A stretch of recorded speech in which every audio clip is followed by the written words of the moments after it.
शांति। ये प्यारे बाप दादा की अव्यक्त रूप से चले हुए महावाक्यों का रिवाइज्ड कोर्स है। ओरिजिनल डेट है मुरली की 31 दिसंबर 2003।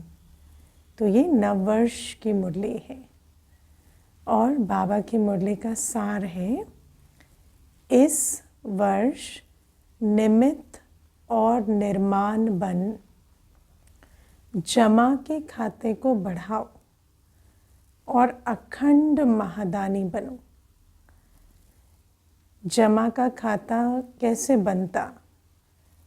जब हम बच्चे सेवाएं करते, निमित्त और निर्माण भाव रखते, और जब ऐसा जमा का खाता हो, फुल स्टॉक हो, तब अखंड महादानी बन सके। आज अनेक भुजाधारी बाप दादा अपने चारों ओर की भुजाओं को देख रहे हैं। हम सब कौन हैं? बाबा की भुजाएं, बाप दादा की भुजाएं। कोई भुजाएं साकार में सम्मुख हैं, हॉल में बैठे मुरली सुन रहे हैं, और कई भुजाएं सूक्ष्म रूप में दिखाई दे रही हैं, जो अन्य स्थानों पर बैठे टीवी के द्वारा, इंटरनेट के द्वारा देख रहे हैं। बाप दादा अपनी अनेक भुजाओं को देख हर्षित हो रहे हैं। सभी भुजाएं नंबरवार, बहुत ऑलराउंडर, एवर रेडी, आज्ञाकारी भुजाएं हैं, है ना। बाबा कहते हैं तो नंबरवार, लेकिन ये 3 गुण सब में हैं, एक जैसे नहीं हैं, नंबरवार लेकिन ऑलराउंडर, एवर रेडी और आज्ञाकारी। 3 गुणों को आज अंडरलाइन करना। बाप दादा सिर्फ इशारा करते तो राइट हैंड्स कहते हैं हाँ बाबा, हाजिर बाबा, अभी बाबा। तो कौन कौन राइट हैंड्स बैठे हैं? जो कोई भी इशारा मिला, अभी अभी ये करना है, तो कहेंगे हाँ बाबा, हाजिर बाबा और अभी बाबा। ऐसे मुरब्बी बच्चों को देख कितनी खुशी होती। ऐसे कोई तो कहेंगे ना, एवर रेडी, ऑलराउंडर, आज्ञाकारी। क्योंकि कोई कहे मैं ऑलराउंडर नहीं हूँ, ये नहीं कर सकता। कोई कहे मैं अभी नहीं कर सकता। कोई कहे कि मैं अपनी हिसाब से करूँगा, अपनी मत पर। तो बाबा कहते वो हांची का पाठ नहीं हुआ, वो हाजिर का पाठ नहीं हुआ। हाँ, अभी अभी हाजिर या एवर रेडी का पाठ नहीं हुआ।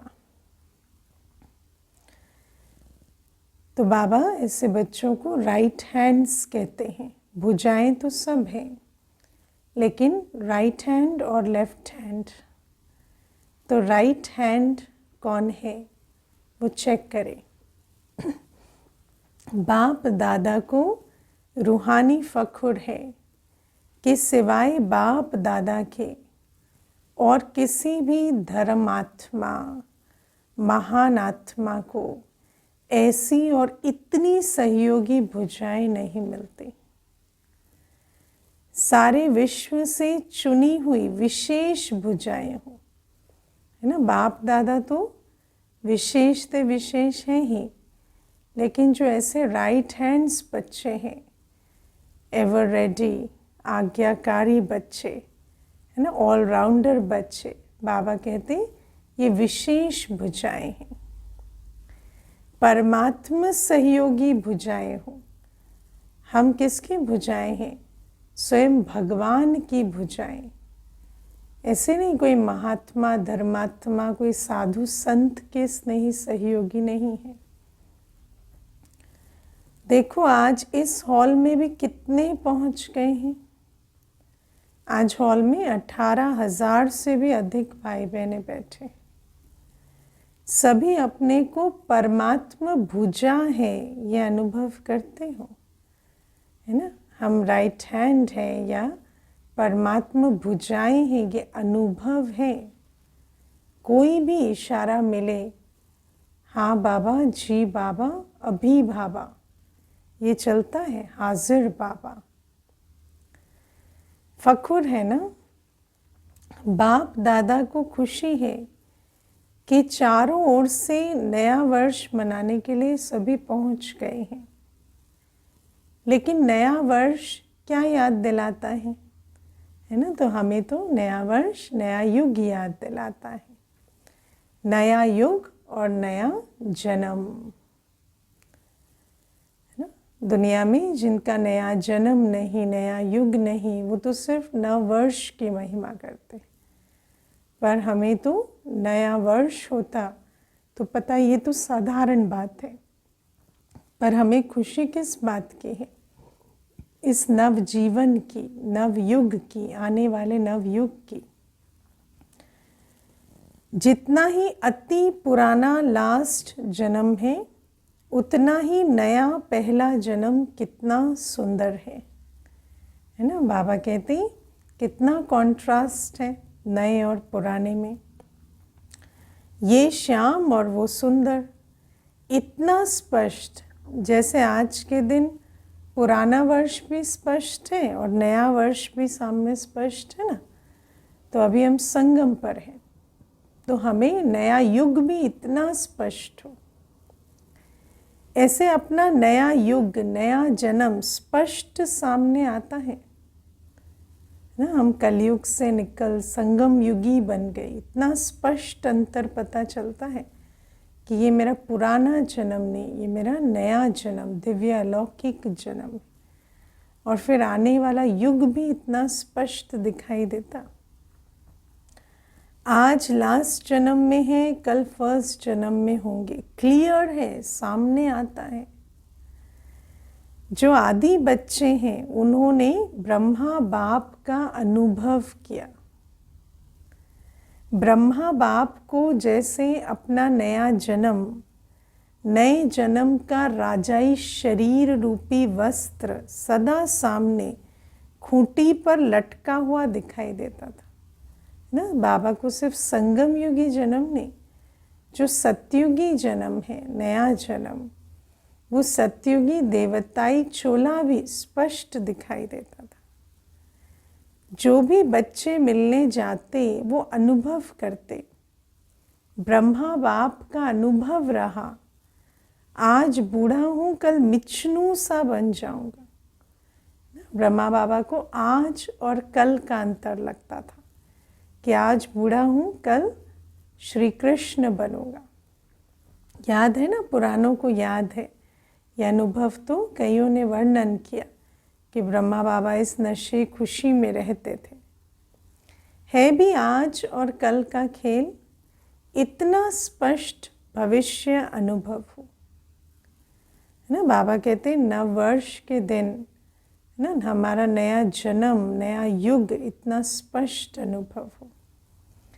आज स्वराज अधिकारी है, कल विश्व राज्य अधिकारी है। नशा देखो, आज बच्चे ताज पहन कर बैठे हैं। रिट्रीट में आए हुए डबल विदेशी छोटे बच्चे ताज पहन कर बैठे थे सभा में। तो क्या नशा है? ताज पहनने से क्या नशा चढ़ा? ये फरिश्ते के नशे में है। हाथ हिला रहे हैं, हम नशे में हैं। तो बाबा कहते हैं ताज तो भले स्थूल सत्य कलयुगी ताज है, लेकिन ताज के साथ नशा जो है वो बहुत अलौकिक है कि मैं फरिश्ता हूँ। ऐसे ही बाबा कहते स्थूल में चाहे नव वर्ष मना रहे हैं, लेकिन नशा क्या है कि मैं आत्मा बस ये पुराना चोला छोड़ अब अपने नए चोले, देवताई राजाई चोले में प्रवेश करने वाली। खूंटी पर टंगा हुआ दिखाई दे, नया युग स्पष्ट सामने दिखाई दे। तो इस वर्ष क्या करेंगे? नए वर्ष में नवीनता क्या करेंगे? है ना, बाबा कहते वर्ष तो नया आ गया, लेकिन हमारी ब्राह्मण जीवन में, पुरुषार्थ में क्या नवीनता करेंगे? अभी हमारा भी नया वर्ष ही चल रहा है, फरवरी मास शुरू हुआ, तो क्या नवीनता लाए? कोई प्लान बनाया है? नवीनता क्या करेंगे? प्रोग्राम तो करते रहते हैं, 1,00,000 का भी किया, 2,00,000 का भी किया, लेकिन नवीनता क्या करेंगे? रिवाजी रीति से प्रोग्राम तो चलते हैं, लेकिन नवीनता पूछ रहे बाबा। आजकल के लोग एक तरफ स्व प्राप्ति के लिए इच्छुक भी हैं, लेकिन हिम्मतहीन है ना। हर आत्मा को आज है कि मुझे ये भी चाहिए, ये भी चाहिए, ये भी चाहिए, लेकिन मैं कुछ कर नहीं सकता, हिम्मत नहीं है। सुनना चाहते भी हैं, लेकिन बनने की हिम्मत नहीं है ना। कोई और कर दे, इसलिए तो आशीर्वाद करते, कृपा करते, बस हो जाए, हम नहीं कर सकते।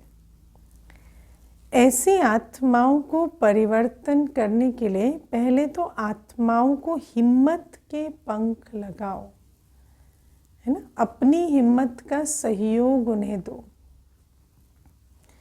हिम्मत के पंख का आधार है अनुभव। सुना, आत्मा में हिम्मत कैसे आएगी? जब थोड़ा भी अनुभव होगा तो हिम्मत आएगी। जैसे कि कोई स्वाद एक बार चख लेता है तो स्वाद आकर्षण करता है कि फिर से उस चीज़ को बनाए और उसी स्वाद का अनुभव करें। या जीवन में कभी किसी ने कोई बिजनेस किया, सफलता मिली, उस सफलता का उसने अनुभव किया, तो फिर उसको अंदर से आता है कि मैं फिर से मेहनत करूं और वो सफलता चखूं। ऐसे ही पवित्र जीवन, योगी जीवन का जो स्वाद है ना, जो सुख, शांति, अतीन्द्रिय आनंद की अनुभूति है, वो जब आत्मा एक बार चख लेती है, भले ही आपके पुरुषार्थ के आधार से, वायुमंडल के आधार से एक बार चख लेगी, तो फिर उसको आएगा कि मैं फिर जाऊं, फिर बैठूं, फिर वो योग करूं। तो बाबा कहते हिम्मत का आधार है अनुभव। अनुभव कराओ। अनुभव ऐसी चीज़ है जो ज़रा सी अंचली मिलने के बाद, है ना, थोड़ा चखा, अनुभव किया, तो अनुभव के पंख कहो या अनुभव के पाँव कहो, उससे हिम्मत में आगे बढ़ सकेंगे। तो फिर से वही करके वही चखने की हिम्मत आ जाती है ना। जैसे कोई सेंटर पर पहली बार आते हैं, अब पहले ही दिन थोड़ा सा, भले ही बहुत सिंपल रीति से, लेकिन उनको शांति में स्थित किया, बिठाया, योग कराया, तो उनको फिर वो अगले दिन वो जो स्वाद चखा, वो जो रस चखा, वो उसको कल खींच कर लाता है। इसके लिए विशेष इस वर्ष निरंतर अखंड महादानी बनना पड़े। अखंड, है ना, क्योंकि आत्मा को अनुभव हो, उसके लिए हमारी वाइब्रेशन, हमारी वृत्ति, हमारी अवस्था निरंतर ऐसी श्रेष्ठ हो कि आत्मा को प्राप्ति हो। मनसा द्वारा शक्ति स्वरूप बनाओ, महादानी बन। मनसा द्वारा, वाइब्रेशन द्वारा शक्तियों का अनुभव कराओ, लेकिन पहले अपनी मनसा, अपनी वाइब्रेशन ऐसे निरंतर श्रेष्ठ, शुभ हो, इतनी शक्तिशाली हो कि अन्य को अनुभव हो। उसके लिए अपना स्टॉक फुल होना चाहिए। वाचा द्वारा ज्ञान दान दो, कर्म द्वारा गुणों का दान दो, लेकिन अपना स्टॉक ऐसा फुल हो कि अखंड दान हो। ऐसा नहीं थोड़ा किया और फिर अपना ही खाली हो गया, तो फिर उसका ऑपोजिट देने लगे। सारा दिन, चाहे मनसा, चाहे वाचा, चाहे कर्म, तीनों द्वारा अखंड महादानी बनो। समय प्रमाण अभी दानी नहीं, कभी कभी दान किया नहीं, है ना। कभी दान क्यों करते हैं? क्योंकि पूरा फुल नहीं है, तो भरा दिया फिर खाली हो गए, फिर उसका ऑपोजिट भी देने लगते। अखंड दानी, क्योंकि आत्माओं को आवश्यकता है, क्योंकि अभी हिम्मतहीन आत्माओं को बस ये अखंड दान से जो अनुभूति होगी वही उनको हिम्मत के पांव या पंख दे सकते।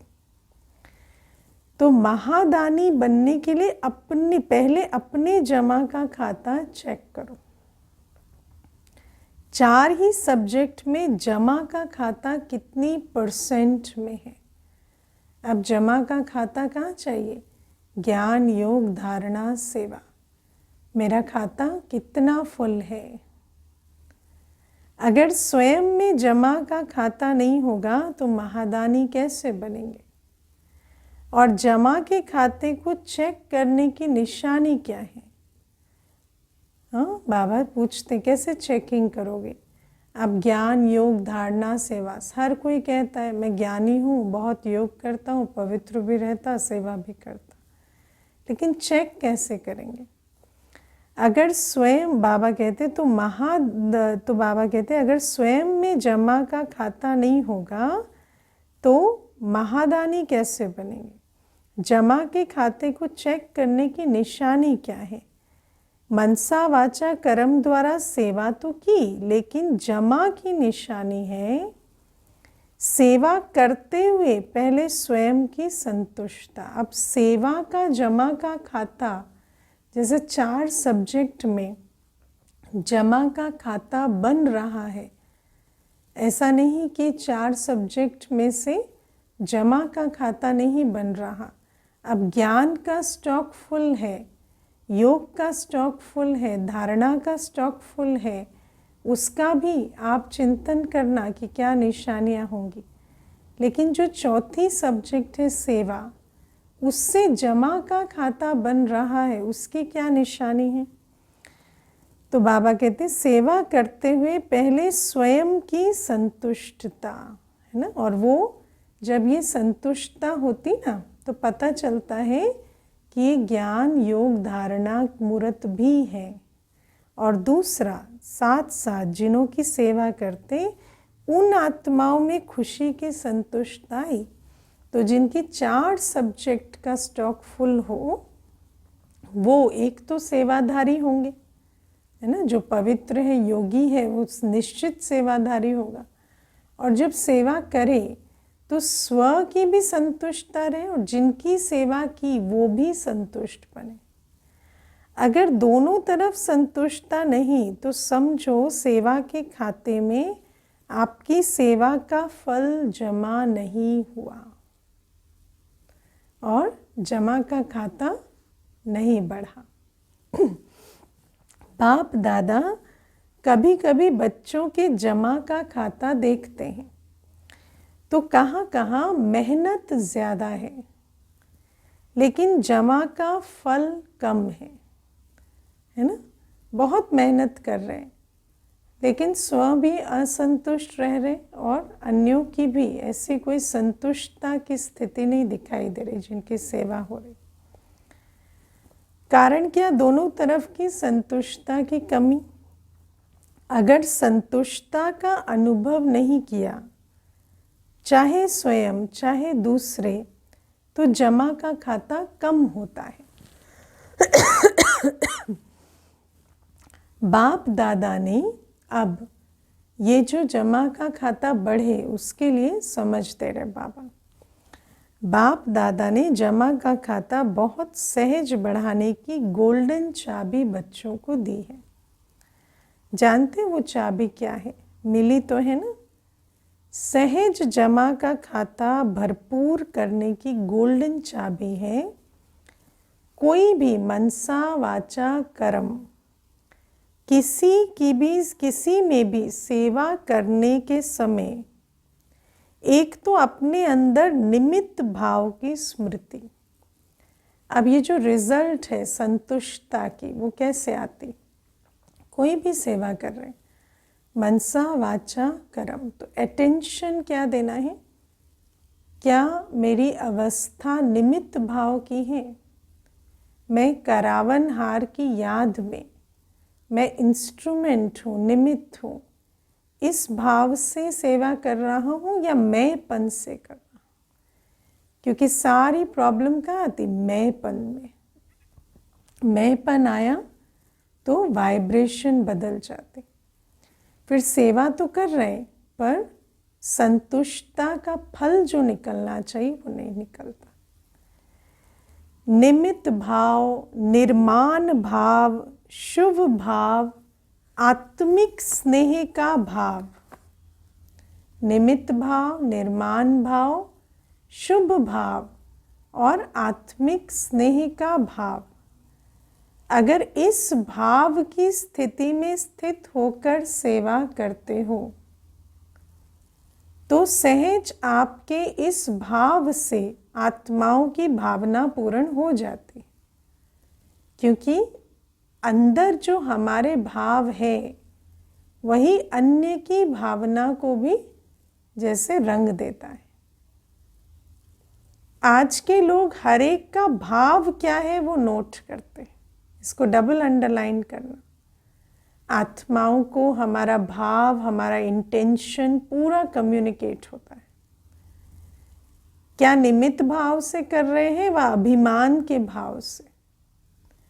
जहाँ निमित्त भाव है वहाँ निर्माण भाव ऑटोमेटिक आ जाता है। हमारी वाणी में, कर्म में नम्रता, निर्माण भाव अनुभव होगा।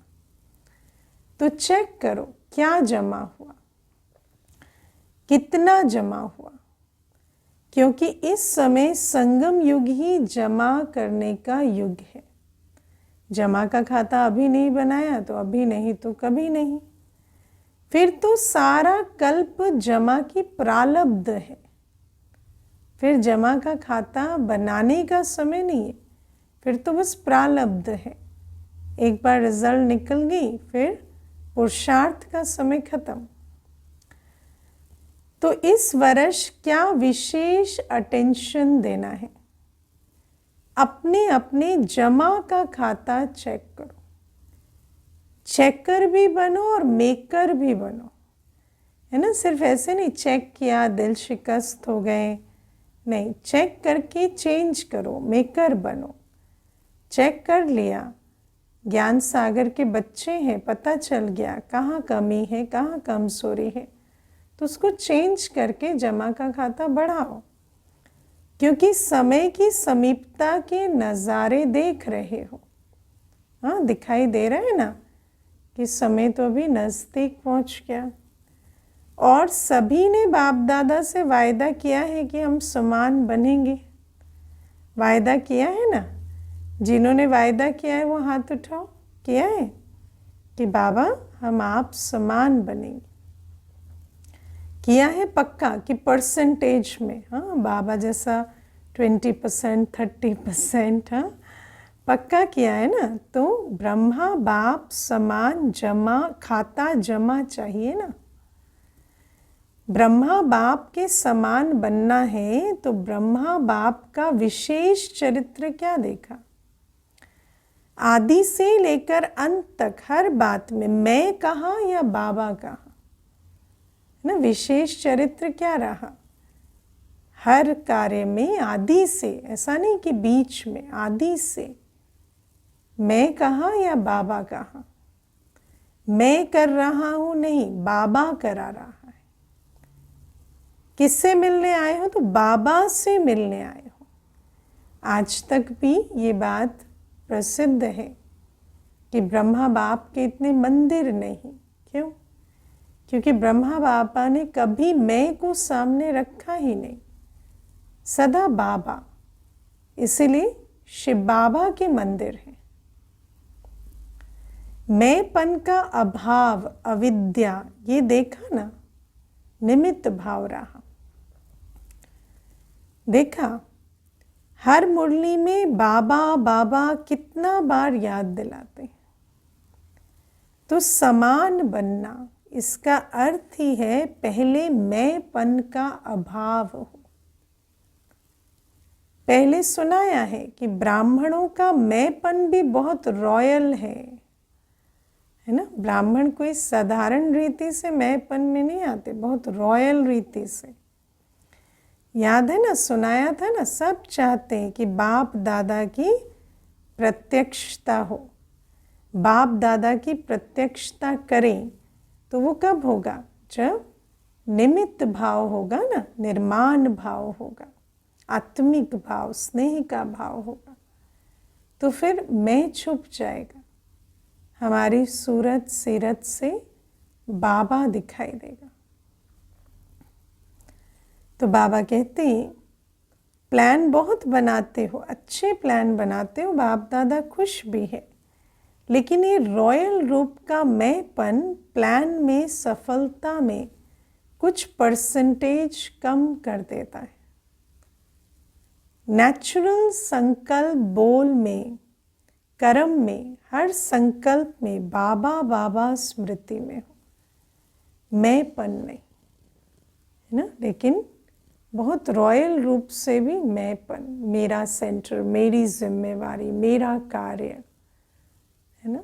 लेकिन आपका कार्य कौन दिया? किसने? बाबा ने दिया, है ना। मेरी सेवा, मेरी सेवा कहकर भी मैंपन ले आते हैं। तो बाबा कहते करावन हार को भूल जाते हैं, बोझिल हो जाते हैं, फिर बोझ उठाते असंतुष्ट भी होते हैं, और उस वाइब्रेशन से उस सेवा में भी बल नहीं पड़ता। बाप दादा करावनहार करा रहा है, जगत अम्बा की यही विशेष धारणा रही। मम्मा क्या कहते थे? हुक्मी हुक्म चला रहा है। जगत अम्बा का स्लोगन याद है? पुरानों को याद होगा, है याद? बोलो, हुक्मी हुक्म चलाए रहा। ये थी विशेष धारणा जगत अम्बा की। तो नंबर लेना है, समान बनना है, तो मैंपन खत्म हो जाए। मुख से ऑटोमेटिक बाबा बाबा शब्द निकले, नेचुरल हो, क्योंकि कर ही सब कुछ बाबा की स्मृति में रहे तो ऑटोमेटिक निकलेगा। ऐसे नहीं ऊपर से सोच कर बाबा करा रहा है कहीं। कर्म में, आपकी सूरत में बाप की मूरत दिखाई दे, तब प्रत्यक्षता होगी। बाप दादा ये रॉयल रूप के मैं के गीत बहुत सुनते हैं। मैंने जो किया वही ठीक है, मैंने जो सोचा वही ठीक है, वही होना चाहिए। सबसे ज़्यादा मैंपन किस में होता है? अपने ओपिनियन, अपने आइडिया में, है ना। मेरी सोच, मेरा निर्णय, है ना। उस समय बाबा को भी भूल जाएंगे, अपनी बुद्धि चलाएंगे। ये मैंपन धोखा दे देता है, क्योंकि बाबा की टचिंग नहीं मिलती। सोचो भले, कहो भले, लेकिन निमित्त और निर्माण भाव से, क्योंकि ये भाव जो है, ये भावना जो है, ये सामने वाले को मालूम पड़ती है। बाप दादा ने पहले भी एक रूहानी ड्रिल सिखाई है। कौन सी ड्रिल?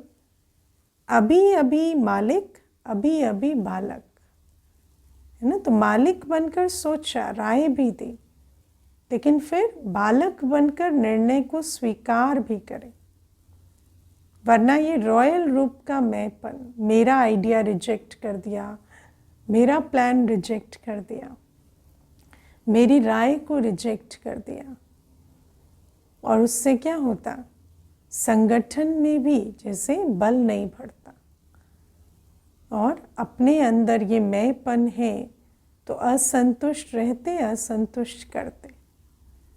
तो बाबा कहते अभी अभी मालिकपन, अभी अभी बालकपन। विचार देने में मालिकपन, मेजॉरिटी के फाइनल होने के बाद बालकपन। सबने इंडिविजुअल विचार दिया, फिर उस विचार पर एक निर्णय हो गया, मेजॉरिटी ने फाइनल कर दिया, फिर बालक बन जाओ, स्वीकार कर। ये मालिक और बालक, ये रूहानी ड्रिल बहुत बहुत आवश्यक है। सिर्फ बाप दादा के 3 शब्द शिक्षा के याद रखो। सबको याद है ना? मनसा में निराकारी, वाचा में निरहंकारी और कर्म में निर्विकारी। ये 3 शब्द याद रहें तो फिर हमारे अंदर हमारे द्वारा बहुत सेवा हो, जमा का खाता बढ़े, फुल स्टॉक रहे। और जब ऐसा फुल स्टॉक होगा तो फिर अखंड महादानी बनेंगे, बाप समान बनेंगे, प्रत्यक्षता के निमित्त बनेंगे। मनसा में निराकारी, वाचा में निरहंकारी, कर्म में निर्विकारी। जब भी संकल्प करते हो तो निराकारी स्थिति में स्थित होके संकल्प करो। और सब भूल जाए लेकिन ये 3 शब्द नहीं भूलो, है ना? और शब्द भले भूल जाए, बस बाबा ने तो अंत में है ना ये वाणी चलाई, सारे ज्ञान का सार, निराकारी, निर्विकारी, निरहंकारी। अगर ये 3 शब्द याद रहे तो बाबा कहते और सब कुछ भूल भी गए लेकिन फिर भी धारणा का स्वरूप हो जाएगा। जब भी संकल्प करते हो तो निराकारी स्थिति में स्थित होकर संकल्प करो। ये साकार रूप की 3 शब्दों की शिक्षा सौगात है। तो ब्रह्मा बाप के साकार रूप में भी प्यार रहा। अभी भी डबल फॉरेनर्स कई अनुभव सुनाते हैं कि ब्रह्मा बाप से बहुत प्यार है। देखा नहीं है तो भी प्यार है, क्योंकि हम सब ब्रह्मा बाप की संकल्प वंशावली हैं और अपने पिता से तो प्यार होता ही है। हाँ, है ना? हाँ, डबल फॉरेनर्स ब्रह्मा बाप से प्यार ज़्यादा है ना, है ना? तो जिससे प्यार होता है ना उसकी सौगात बहुत संभाल के रखते हैं। तो बाबा की ये शिक्षा, ये 3 शब्द बाबा की सौगात है। चाहे छोटी सी भी सौगात होगी ना, तो जिससे अति प्यार होता है उसकी सौगात को छिपा के रखते हैं, संभाल के रखते हैं। तो ब्रह्मा बाप से प्यार है तो इन 3 शब्दों की शिक्षा से भी प्यार है, क्योंकि सौगात है। इसमें संपन्न बनना या समान बनना बहुत सहज हो जाएगा। याद करो ब्रह्मा बाप ने क्या कहा। तो नए वर्ष में वाचा की सेवा भल करो, धूमधाम से करो, लेकिन अनुभव कराने की सेवा सदा अटेंशन में रखो। ना, वाणी तो सुना ही रहे, ज्ञान तो सुना ही रहे, पर अपनी अवस्था से अनुभूति कराओ, क्योंकि हिम्मतहीन आत्माओं को हिम्मत मिलेगी अनुभव के आधार से। सब अनुभव करें कि इस बहन द्वारा या भाई द्वारा हमें शक्ति का अनुभव हुआ, लेकिन वो बहन या भाई जब सर्वशक्तिवान की याद में वाणी सेवा करेंगे ना, तब शक्तियों का अनुभव होगा, शांति का अनुभव हुआ, क्योंकि अनुभव कभी भूलता नहीं है। सुना हुआ भूल जाता है, अच्छा लगता है लेकिन भूल जाता है। अनुभव ऐसी चीज़ है जो खींच के उसको आपके नज़दीक लाएगी, और जब बार बार आएंगे तब तो झोली भरेगी। संपर्क वाला संबंध में आता रहेगा, क्योंकि संबंध के बिना वर्षे के अधिकारी नहीं बन सकते। संपर्क में आया, कभी कभी आया तो वर्षा कैसे लेगा, लेकिन रोज़ आए, बाबा की मुरली सुने, संबंध में आए, उसके लिए क्या चाहिए? खींच चाहिए। तो अनुभव संबंध में लाने वाला है। अच्छा, समझा? क्या करेंगे? चेक करो, चेकर भी बनो, मेकर भी बनो। अनुभव कराने के मेकर बनो, जमा के खाते चेक करने के चेकर बनो। अच्छा, अभी सभी क्या करेंगे? बाप दादा को नए वर्ष की कोई गिफ्ट देंगे या नहीं? हाँ, नए वर्ष में गिफ्ट की लेन देन करते हैं ना, तो बाबा कहते हैं कोई गिफ्ट देंगे बाप दादा को या नहीं। नए वर्ष में क्या करते हो, एक दो को गिफ्ट देते हो ना, एक कार्ड देते हो, एक गिफ्ट देते हैं। तो बाप दादा को कार्ड नहीं चाहिए, रिकॉर्ड चाहिए। बाबा कहते ये जो बाबा की शिक्षाएं हैं, श्रीमत है, उसको धारण कर अपना रिकॉर्ड, अपना चार्ट भेजो। सब बच्चों का रिकॉर्ड, हाँ बाबा कहते सब बच्चों का रिकॉर्ड नंबर 1 हो, ये रिकॉर्ड चाहिए, निर्विघ्न हो। अभी ये कोई कोई विघ्न की बातें सुनते हैं ना, बातें रहेंगी लेकिन वो बात विघ्न के रूप में मुझे अनुभव ना हो, ऐसी अवस्था बनानी है। बाबा कहते मेरी अवस्था निर्विघ्न की हो। तो अभी कोई कोई विघ्न की बातें सुनाते हैं ना, तो बाप दादा को एक हंसी का खेल याद आता है। मालूम है कौन सा हंसी का खेल है? वो खेल है, हाँ क्या है वो खेल? बूढ़े बूढ़े गुड़ियों का खेल कर रहे हैं। कौन है वो बूढ़े?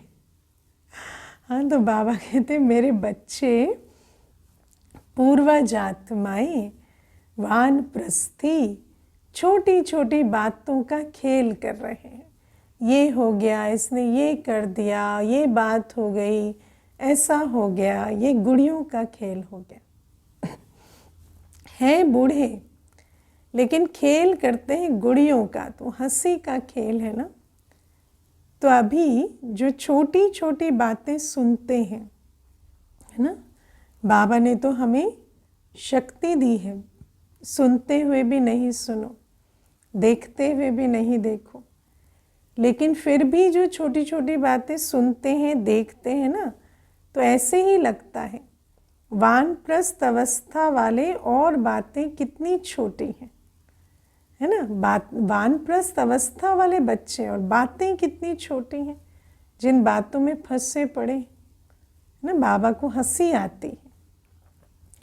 तो ये रिकॉर्ड बाप को अच्छा नहीं लगता, है ना। छोटी बातें, सब बातें छोटी ही है। सर्वशक्तिवान की संतान के लिए कौन सी बड़ी बात है, लेकिन छोटी छोटी बातों को विघ्न समझ विघ्न रूप बन जाते हैं। तो बाबा कहते बाबा को हंसी आती है और अच्छा नहीं लगता। इसके बजाय, कार्ड के बजाय रिकॉर्ड दो, निर्विघ्न, छोटी बातें समाप्त, और सब बातें छोटी। बड़े को छोटा बनाना सीखें और छोटी को ख़त्म करना सीखो ना। कोई बड़ी बात भी तो छोटा बना दो, आप बड़े हो जाओ, बात छोटी हो जाएगी, और छोटी बात ख़त्म करो।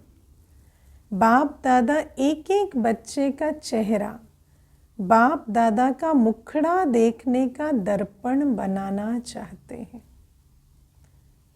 तब जाकर बाबा हमारी सूरत सीरत से दिखाई देगा। आपके दर्पण में बाप दादा दिखाई दे, तो ऐसा विचित्र दर्पण बाप दादा को गिफ्ट में दो।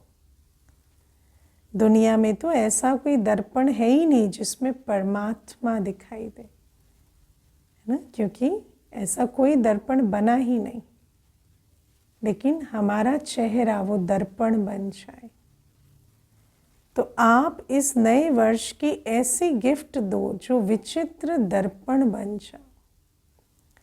जो भी देखे, जो भी सुने, तो उसको बाप दादा ही दिखाई दे, सुनाई दे, बाप का आवाज़ सुनाई दे।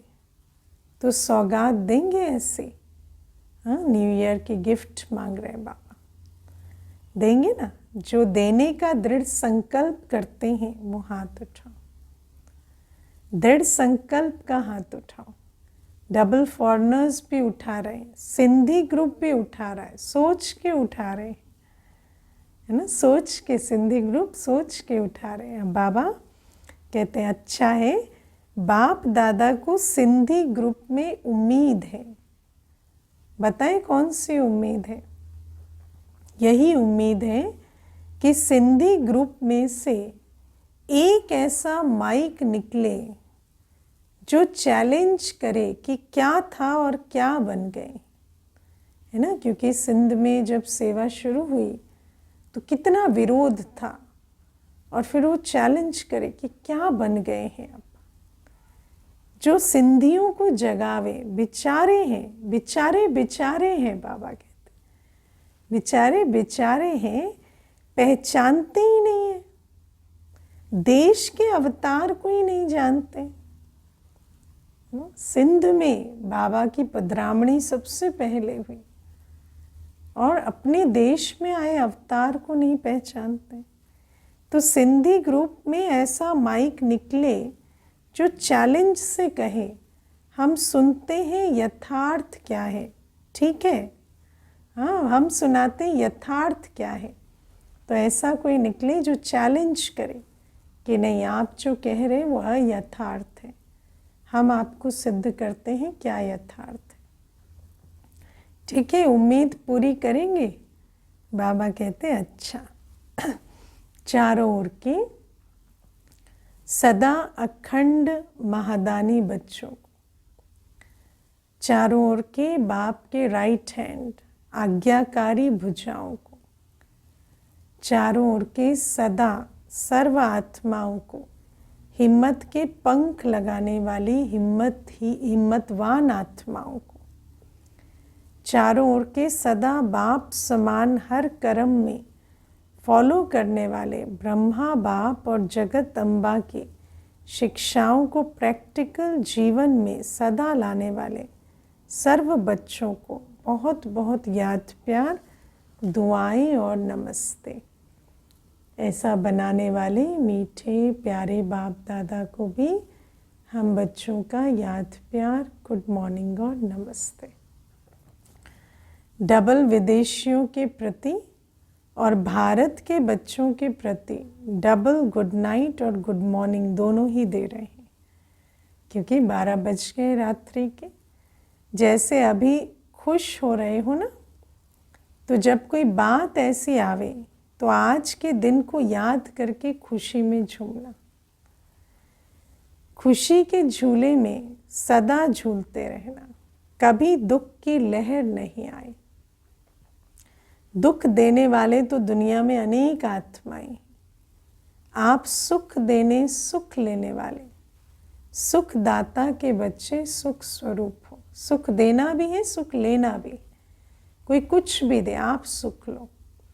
कभी सुख के झूले में झूलो, कभी प्यार के झूले में झूलो, कभी शांति के झूले में झूलो, है ना। देहधारियों से लेते हुए भी नहीं लो, बाबा से लेंगे तो बाबा से सुख शांति प्यार के झूलों में झूलने का अनुभव करते रहें।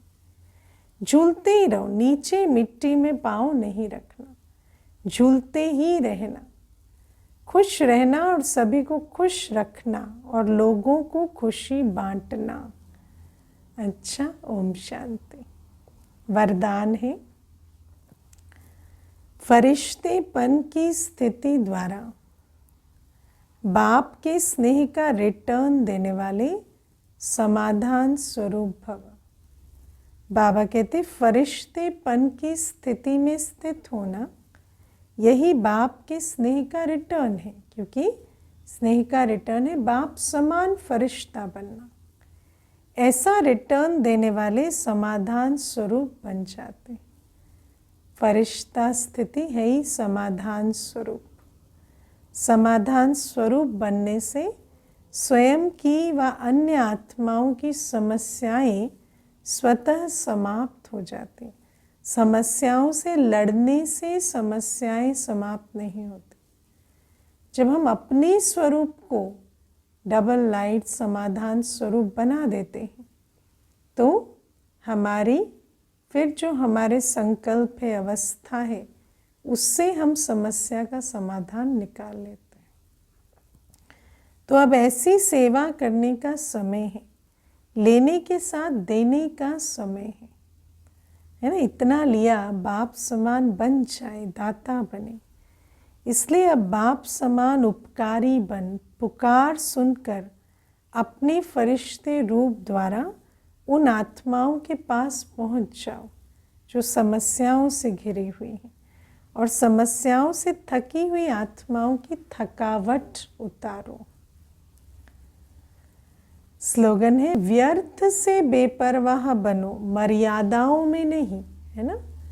पहले कहते थे कि हम व्यर्थ से बेपरवाह नहीं हो पाते, है ना। कोई व्यर्थ कहता है, व्यर्थ करता है, तो वो दृश्य, वो वाणी, उससे हम बेपरवाह नहीं हो पाते, या अपने जीवन में भी व्यर्थ देखना सुनना बंद नहीं कर पाते। लेकिन बाबा कहते हैं, अब बाबा ने बेपरवाह बनना सिखाया, तो बेपरवाह ऐसे ना बन जाए कि व्यर्थ की जगह मर्यादाओं से ही बेपरवाह हो जाए, है ना। कई कहते हैं कोई बात नहीं, क्या हो गया, अमृत वेला मिस हो गया तो क्या हो गया, पवित्रता नहीं तो, है ना, कोई बात नहीं। बाबा कहते नहीं, लेट गो करना सिखाया बाबा ने, तो ऐसा नहीं, मर्यादाओं को ही लेट गो करते। अव्यक्त इशारे हैं, एकांत प्रिय बनो, एकता और एकाग्रता को अपनाओ। आज की पॉइंट है, आपस के संस्कारों में जो भिन्नता है उसे एकता में लाना है। एकता के लिए वर्तमान की भिन्नता को मिटाकर दो बातें लानी पड़ेंगी। एक नामी बन, सदैव हर बात में एक का ही नाम लो, है ना, जो आज बाबा ने मुरली में भी समझाया। निमित्त भाव से सब कुछ करो, साथ साथ संकल्पों की, समय और ज्ञान खजाने की इकोनॉमी करो, क्योंकि जहाँ व्यर्थ का खाता होता तो व्यर्थ का वेट भी अपनी तरफ बुद्धि को आकर्षित करता है।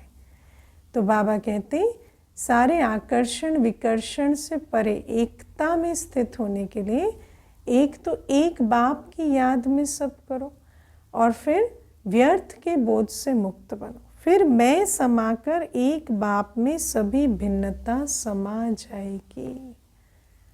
अच्छा, आज बसंत पंचमी है, तो सुबह बाबा की मुरली का मंथन होगा, और फिर 8:20 पर प्यारे बाप दादा को विशेष भोग स्वीकार कराएंगे। ओम शांति।